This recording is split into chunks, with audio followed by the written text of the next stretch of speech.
सिलीगुड़ी में बढ़ रही है गर्मी। पहले से भी ज्यादा गर्मी बढ़ गई है।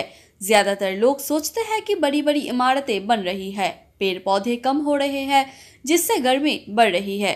हॉर्टिकल्चर सोसाइटी द्वारा इस दिन हरियाली के उद्देश्य से वृक्षारोपण एवं पौधा वितरण कार्यक्रम का आयोजन किया गया। इस संदर्भ में संबंधित सोसाइटी के सदस्यों में से एक बापी पाल ने कहा कि उनका उद्देश्य शहर को हरा भरा बनाना है और इसी उद्देश्य से इस दिन वृक्षारोपण एवं पौधा वितरण कार्यक्रम किया गया।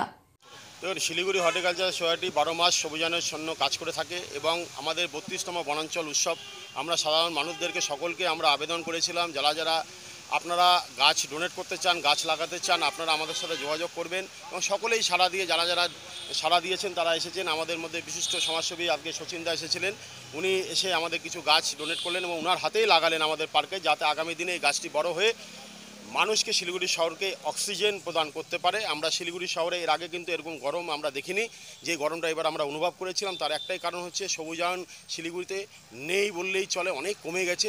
বিভিন্ন জায়গায় অট্টালিকা তৈরি হয়েছে, বাড়ি তৈরি হয়েছে, সেখানে গাছ নিধন করা হয়েছে, কিন্তু তার পরিমাণে কিন্তু সে দ্বিগুণ গাছ লাগানো উচিত, সেই গাছটা লাগানো হয়নি।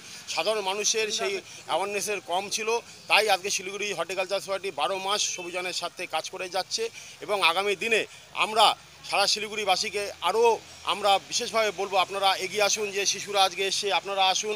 একটি গাছকে আমরা যখন লাগাবো সেই গাছটিকে লালন পালন আমাদেরকে করতে হবে, বড় করতে হবে। তার জন্যে আমরা যেমন একটি শিশুকে ছোটোর থেকে আমরা ভ্যাকসিন দিয়ে নানারকম পুষ্টি জাতীয় খাবার দিয়ে বড় করি, ঠিক তেমনি একটি গাছকেও সেরকম সার জল দিয়ে পুষ্টি জাতীয় দিয়ে সার দিয়ে তাকেও বড় করতে হবে। তাই একটা বাচ্চার সাথে একটা গাছের কম্পেয়ার করলে চলবে না। তাই আমরা উদ্যোগ নিয়েছি, আমরা যেমন গাছটিকে লাগাচ্ছি সেভাবে গাছটিকে লালন পালন করে বড় করার উদ্যোগ আমাদের হাতেই থাকবে এবং আগামী দিনে আমরা আরও 12 মাস শিলিগুড়ি শহরের সবুজায়নের সাথে আমরা কাজ করে যাব। এবং আগামী দিনে আমাদের যে কর্মসূচি আছে শারদ সম্মান, শিলিগুড়ি শহরের যতগুলো দুর্গাপুজো কমিটি হয় আমরা সমস্ত জায়গায় আমরা প্রদক্ষিণ করি, আমরা সেখানে আমরা জাজমেন্ট করি এবং যারা গ্রিনারিজ করেন পুজো কমিটিগুলো, যারা মণ্ডলগুলোর থিম সবুজায়ন থাকে, তাদের উপর আমরা ফার্স্ট, সেকেন্ড, থার্ড প্রাইজ এবং কনসেশন প্রাইজ দিয়ে থাকি, যাতে মানুষের কাছে একটা ভালো বার্তা যায়। এবং আগামী দিনে আমাদের আপনারা জানেন কাঞ্চনজঙ্ঘা স্টেডিয়ামে যেটা ফেব্রুয়ারিতে আমরা একটা পুষ্প প্রদর্শনী করে থাকি, যেটা নর্থ ইস্ট জোনের সবচেয়ে বড় ফুলমেলা আমরা করে থাকি।